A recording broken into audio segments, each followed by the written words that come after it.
I'll admit it, I was one of those fans who jumped on the AEW bandwagon from day one. The promise of a real alternative to WWE was something wrestling desperately needed. A promotion built for fans by fans, with some of the most exciting talent in the world, felt like the antidote to the years of frustration that came with overscripted promos and stagnant storytelling in WWE. And for a while, it delivered on that promise. But the honeymoon phase didn't last forever, and cracks began to show. That's when I started hearing Jim Cornette's takes. Hi, welcome back to the Wrestling Bullet Boy. So let's discuss why Jim Cornette was right about AEW. Now, let me get this out of the way. Cornette is polarizing, and I didn't immediately buy into what he was saying. He's old school, opinionated, and sometimes flat-out abrasive. But underneath all the rants, the insults, and the loudmouth delivery, he was saying things that started to resonate with me as AEW evolved, or, in some cases, failed to evolve. To begin, the missing ingredient has always been storytelling. One of Cornette's most consistent critiques is AEW's lack of coherent and compelling storytelling. And he's right. Wrestling isn't just about the moves. It's about the why. A great match is the payoff to a great story, and AEW too often skips the storytelling part entirely. They lean heavily on dream matches, banking on the appeal of seeing two big names or work-rate stars go head-to-head. But what's the hook? Take Kenny Omega's title reign, for example. Omega is undeniably one of the best in-ring workers in the world, but his reign lacked the emotional depth it needed to feel historic. Sure, there were great matches, but where was the character growth? The rivalries with Hangman Page and Jon Moxley had moments of brilliance, but the stories often felt convoluted or overshadowed by gimmicks. Cornette's complaint is simple. Why should fans care about the outcome if there's no emotional investment in the journey? The infamous exploding barbed wire deathmatch between Omega and Moxley is a perfect example. It had the potential to be an iconic, brutal moment in wrestling history, but the dud of an explosion at the end turned it into a joke. Problem is, AEW overpromised and underdelivered, and that's something Cornette repeatedly hammers home. They focus too much on spectacle without nailing the basics of storytelling and believability. Another glaring issue is they have talent without focus. AEW has one of the deepest and most talented rosters in wrestling.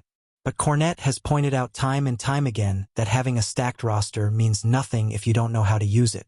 And that's where AEW struggles. They have so many wrestlers competing for time that it often feels like no one truly gets to shine. Think about someone like Wardlow. He came into AEW with so much potential, yet he's been lost in the shuffle. Ricky Starks, an incredible talent with charisma to spare, feels like he's perpetually on the cusp of a breakout, but never quite gets the push he deserves. Even Miro, who came in red hot, fizzled out because of inconsistent booking. Cornette's argument is clear. AEW needs to prioritize building stars, not just throwing everyone into random matches and hoping something sticks. And then there's the reliance on comedy wrestling. AEW has leaned heavily into this, with characters like Orange Cassidy and Danhausen becoming focal points of the show. While they have their fan bases, Cornette argues, and I tend to agree, that this approach undermines the credibility of the product. Wrestling can be fun, sure, but there's a fine line between humor and outright parody, and AEW often crosses it. Let's move on to the indie influence, a blessing or a curse. One of Cornette's biggest criticisms of AEW is how much it leans on the indie wrestling style. He's not against high-flying or athleticism, but he believes wrestling should have psychology, pacing, and believability. And honestly, he has a point. Look at the Young Bucks. They're incredibly talented, but their matches are often so packed with spots and near falls that it becomes numbing. When every match is a spectacle, none of them feel special. Cornette has long argued that less is more, and AEW's tendency to turn every match into a high-octane spot fest makes it harder for fans to emotionally connect. Wrestling isn't just about moves, it's about making those moves matter. Furthermore, AEW proudly touts itself as the alternative to WWE, and in many ways it is. But Cornette has been vocal about how AEW seems content catering to its hardcore fanbase rather than trying to grow its audience. And honestly, this is one of the most glaring issues AEW faces. Wrestling promotions need casual fans to thrive, but AEW often feels like it's preaching to the choir. They rely heavily on internet buzz and fan service, which works for their core audience but does little to attract new viewers. Cornette has often compared AEW to a glorified indie promotion with a TV deal, and while that might be harsh, there's some truth to it. Take someone like MJF, one of the brightest stars AEW has produced. He's charismatic, he's believable, and he has the potential to break into mainstream pop culture. But AEW hasn't built many others like him.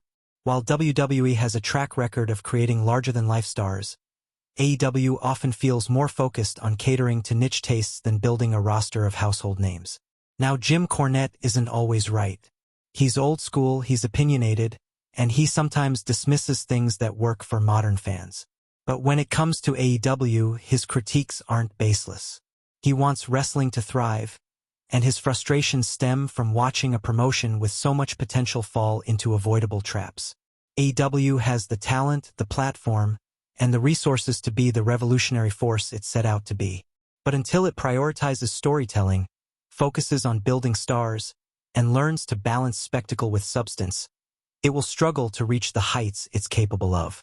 Cornette's loud, abrasive, and sometimes over the top, but when you strip away the noise, you can't deny he's making some valid points. And as much as I love AEW, I can't help but think, maybe Cornette was right all along. If you've liked my video, please like, share, and subscribe to the channel. Thanks a lot for tuning in, and I'll see you soon. Until then, take care and goodbye.